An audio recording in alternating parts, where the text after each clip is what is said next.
ಬೆಂಗಳೂರಿನ ಪ್ರತಿಷ್ಠಿತ ಐಷಾರಾಮಿ ಹೋಟೆಲ್ಗಳು ಅಂದ್ರೆ ಸ್ಟಾರ್ ಹೋಟೆಲ್ಗಳಲ್ಲಿನ ಆ ಒಂದು ಆಹಾರ ಎಷ್ಟು ಮಟ್ಟಿಗೆ ದುಸ್ಥಿತಿಯಲ್ಲಿತ್ತು ಎನ್ನುವುದನ್ನ ಆಹಾರ ಸುರಕ್ಷತಾ ಇಲಾಖೆಯವರು ದಾಳಿಗಳನ್ನ ನಡೆಸಿ ಬಯಲಿಗೆ ಎಳೆದಿದ್ದರು.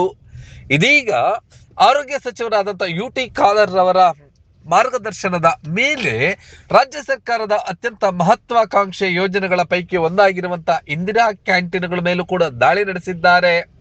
ಆಹಾರ ಸುರಕ್ಷತಾ ಅಧಿಕಾರಿಗಳ ದಾಳಿಯಲ್ಲಿ ಕಳಪೆ ಮಟ್ಟದ ಆಹಾರವನ್ನ ಸರಬರಾಜು ಮಾಡಲಾಗ್ತಾ ಇದೆ. ಅವುಗಳಿಗೆ ಬಳಸುವಂತಹ ವಸ್ತುಗಳನ್ನು ಕೂಡ ಅತ್ಯಂತ ಕಳಪೆ ಮಟ್ಟದಲ್ಲಿ ಇದೆ ಎನ್ನುವಂತ ಆತಂಕಕಾರಿಯಾದಂತಹ ಮತ್ತು ಗುಣಮಟ್ಟದಿಂದ ಕೂಡಿರದ ಹಾಗೆಯೇ ಸ್ವಚ್ಛತೆ ಇಲ್ಲದ ಇಂದಿರಾ ಕ್ಯಾಂಟೀನ್ಗಳ ಮೇಲೆ ದಾಳಿಯನ್ನ ನಡೆಸಿದ್ದಾರೆ. ಇಂದು ಗೊಟ್ಟಿಗೆರೆ, ಸಿಂಗಸಂದ್ರ, ಲಿಂಗರಾಜಪುರದ ಇಂದಿರಾ ಕ್ಯಾಂಟೀನ್ಗಳ ಮೇಲೆ ಅಧಿಕಾರಿಗಳು ದಾಳಿಯನ್ನ ನಡೆಸಿ ಗುತ್ತಿಗೆದಾರರಿಗೆ ತೀವ್ರವಾದಂತಹ ತರಾಟೆಗೆ ತೆಗೆದುಕೊಂಡಿದ್ದಾರೆ. ಇದು ರಾಜ್ಯ ವ್ಯಾಪಿ ಮೆಚ್ಚುಗೆಯನ್ನ ವ್ಯಕ್ತಪಡಿಸಿದ್ದಾರೆ. ಆಹಾರ ಸುರಕ್ಷತಾ ಇಲಾಖೆಯವರು ತೆಗೆದುಕೊಂಡಿರುವಂತಹ ಈ ಕ್ರಮಗಳಿಂದಾಗಿಯೇ ಸಚಿವರಾದಂತಹ ಯುಟಿ ಖಾದರ್ ಅವರಿಗೆ ಅಭಿನಂದನೆಗಳ ಮಹಾಪೂರವೇ ಹರಿದು ಬರ್ತಾ ಇದೆ. ಬೆಂಗಳೂರಿನಲ್ಲಿರುವಂತಹ ಸ್ಟಾರ್ ಹೋಟೆಲ್ಗಳ ಮೇಲೆ ದಾಳಿ ಮಾಡೋದು ಅಂತಂದ್ರೆ ಅಂತಿಂತಹ ಕೆಲಸವಲ್ಲ.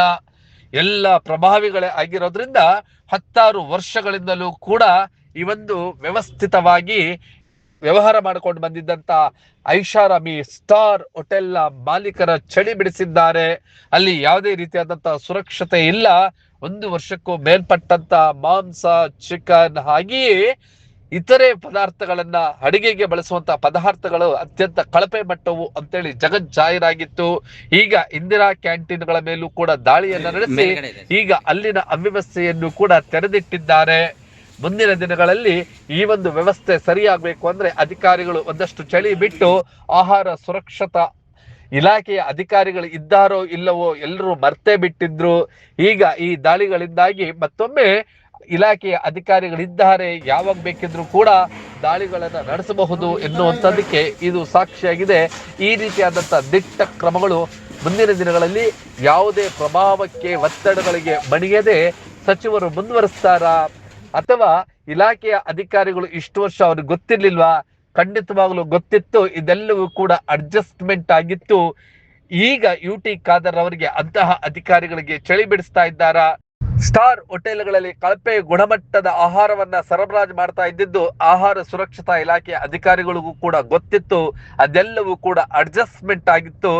ಈಗ ಸಚಿವರು ಚಾಟಿ ಬೀಸಿರೋದ್ರಿಂದ ಅಧಿಕಾರಿಗಳು ಈಗ ಚಳಿ ಬಿಟ್ಟು ಬಂದು ದಾಳಿಗಳನ್ನ ನಡೆಸ್ತಾ ಇರುವಂತದ್ದು. ಇದು ಹೀಗೆ ಮುಂದುವರಿಯಲಿ ಜನಸಾಮಾನ್ಯರ ಆರೋಗ್ಯವನ್ನ ರಕ್ಷಣೆ ಮಾಡುವಂತದ್ದು ಸರ್ಕಾರಗಳ ಜವಾಬ್ದಾರಿ ಆಗಿರುತ್ತೆ. ಆ ಕೆಲಸವನ್ನ ಮುಂದುವರಿಸಲಿ ಎಂಬುದೇ ನಿಮ್ಮ ಬ್ಲೂಮ್ ಟಿವಿಯ ಆಶಯವಾಗಿದೆ.